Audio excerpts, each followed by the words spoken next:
E as dificuldades eram de variedíssimas ordens. Desde logo, arranjar os documentos. Arranjar os documentos era, porque era uma complicação, era preciso já certidões e tal, pois as pessoas, havia umas pessoas que estavam em Luanda, outras não estavam, outras estavam lá para o Golgongo Alto, outras estavam... Foi uma complicação. E havia outro tipo de complicações. Uma delas era que eu, para intervir, portanto, só podia, o habeas corpus era requerido ao Superior Tribunal de Justiça, e no Superior Tribunal de Justiça só podiam intervir advogados com 10 anos de inscrição na ordem, que eu não tinha na altura.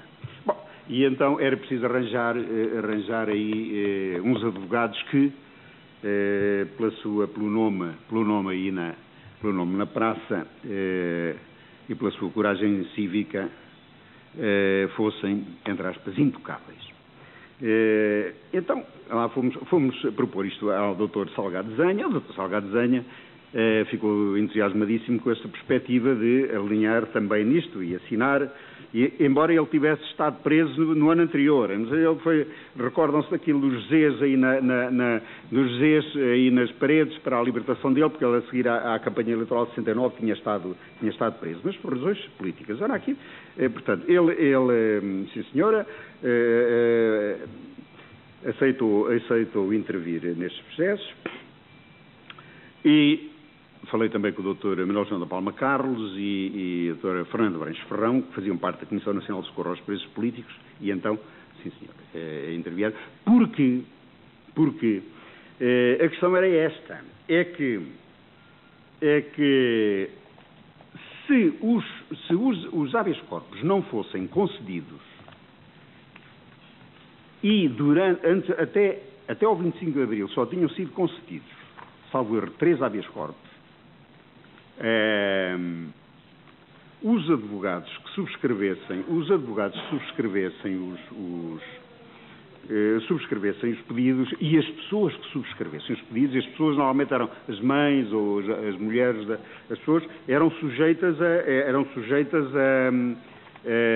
a uma pena, portanto, até 20 contos, que na altura era muito dinheiro, e uma suspensão no advogado de pedir até 1 ano.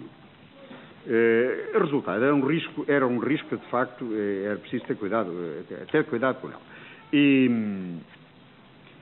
além de que as pessoas ficavam ainda sujeitas a um processo de crime por injúrias ao Supremo Tribunal de Justiça, e a doutora Maria do Carmo Medina tinha tido exatamente uma experiência difícil com isso em Luanda, que no ano anterior tinha pedido vários habeas corpus. Um deles havia que não tinha, portanto, não correspondia exatamente àquilo a todas as circunstâncias que eram necessárias, e então ela foi punida com uma suspensão e com uma multa. Bom, é preciso acautelar todas estas dificuldades e ultrapassá-las, e a certa altura, além destes ilustres advogados, por necessidades táticas, tivemos de recorrer à relação do Porto, ali ao Mário Bruxado Coelho, ao Armando Bacelar, que também subscreveram os destes, porque de facto todas as dificuldades nos foram postas, aliás já contávamos com isso. Resultado, isto transformou-se, era uma espécie de um jogo da cabra cega. Os habeas corpus normalmente não eram concedidos. Eu tenho aqui uma entrevista dada por um conselheiro em 1995 que diz que foram concedidos, salvo erro, 3 habeas corpus, porque era o seguinte: o habeas corpus era decidido, apreciado e decidido pelo Supremo Tribunal de Justiça, mas era apresentado no Tribunal da Relação, quer dizer, a relação funcionava como primeira instância, fazia a instrução do processo e mandava para o Supremo Tribunal de Justiça. E a instrução do processo era pedir à autoridade responsável pela prisão, diga lá o que é que se passa com este senhor. É claro, e então quando essa autoridade, neste caso a PIDE, a DGS, já então, recebia os pedidos, soltava as pessoas, ou fingia que soltava.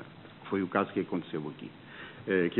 Resultado, era de facto um processo quase teve que ser conduzido em termos de estratégia militar. E daí que tenha sido interposto um primeiro processo pelo Eduardo Valentim, porque era aquele que mais rapidamente a família conseguiu arranjar os documentos para o processo entrar no tribunal, e os outros vieram subsequentemente. Aquilo que estes processos revelam era, de facto, esta perversidade da relação, do poder, do domínio que a PIDE tinha e da relação dela com as autoridades judiciais, quer dizer, com os tribunais, quer dizer, eles riam-se disto tudo. Agora, os tribunais ou fingiam que aceitavam ou não fingiam que não aceitavam. O Supremo Tribunal, o Supremo Tribunal de Justiça, percebeu perfeitamente, quando a PIDE vinha, e a PIDE disse mentiras perfeitamente descaradas, quer dizer, quando dizia, não senhora, não está, porque as pessoas era fixada a residência no campo de Chombom, chamavam-lhe o Chombom. Pronto. E este processo foi mesmo um processo numa estratégia de ruptura, chamado processo de ruptura, porque nós dizíamos sempre, o campo de trabalho de Chombom, vulgarmente conhecido como campo de concentração Tarrafal. Quer dizer, isto é o que estava sistematicamente aqui nos pedidos de habeas corpus. A PIDE veio dizer que não, senhor, não está nada, ele reside em Cabo Verde, mas não está nada. Bom, o Supremo mandou a certa altura fazer um inquérito pelo juiz de Sotavento. E o juiz de Sotavento, embora comportando-se assim pouco bem, diz que eles estão lá no tribunal, estão lá, mas podem fazer o que muito bem entendem e tal, quer dizer, deu a entender que, bem, eles estão lá, mas leem o jornal e jogam futebol e coisas assim deste género. Bom, e vão à praia de vez em quando e tal, era assim uma coisa deste género. Mas por exemplo, no caso do Eduardo Valentim, portanto, o tribunal diz, não senhor, isto, de facto, ele estava preso, chegou a alguns anos, mas agora já não está, quer dizer, porque o Ministério do Ultramar, a Direção-Geral de Justiça do Ministério do Ultramar, diz, não, ele já não está preso, já foi solto. Já foi solto e então foi aquilo que já aqui foi referido, quer dizer, as pessoas quando apareceu o pedido de habeas corpus, eles soltavam-nos, mas não soltavam, quer dizer, portanto, mandaram o Eduardo Valentim de avião para aqui, depois esteve aqui, foi para Setúbal, depois de Setúbal para Caxias, depois foi para lá para baixo, para São Nicolau. E então,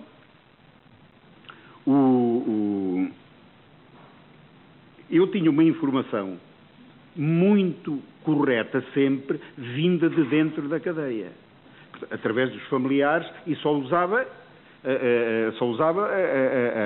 a informação corretíssima, que era para evitar realmente qualquer espécie de precalço e de eventual sanção da parte do tribunal.